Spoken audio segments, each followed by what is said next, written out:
Hello guys! Finally, actually hindi pa final pero natapos ko na yung paa ng aking table. So ito yun, oh. Ito yung paa.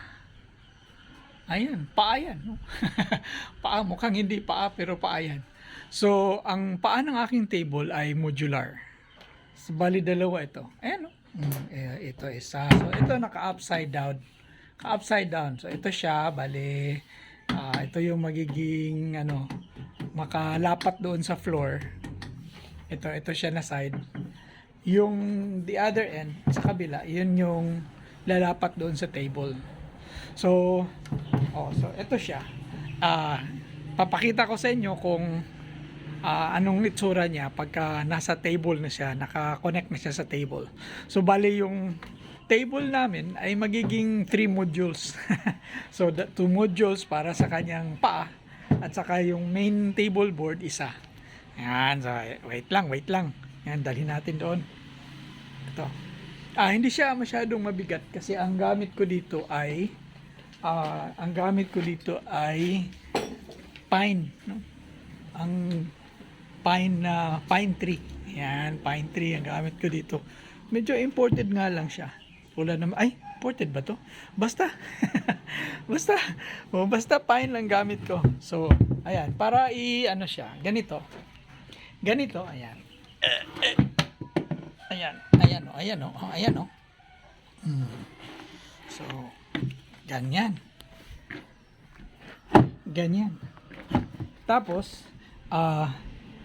Tapos yan, naka-screw yan dito. So ito yung baling pangkabit niya sa gilid ng paa. So naka-screw din siya. Yun, sa 4 na screw.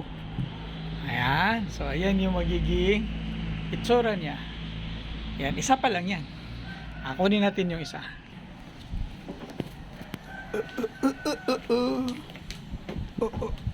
Okay. Tulak lang. So ayan. So magiging easy installation lang siya. Ito naka-upside down itong itsura niya ngayon. So nasa ilalim tayo ng table. Ayan, sa ilalim tayo ng table. Ayan, so naka-upside down siya. So ito yung proper side ng table. Ayan, sa kabila. Ayan. So mahaba-habang journey pa to kasi i-finish ko pa siya, no? So katulad nito, i-finish ko siya ng magiging black para mag-contrast siya doon sa table na magiging white. Tingnan mo. Okay. Ayan. So ganyan yung itsura ng magiging paa. Yan yung optics niya, oh. Ayan, oh. Ayan yung paa ng aking table. Hanggang sa susunod. Nangangati na ako.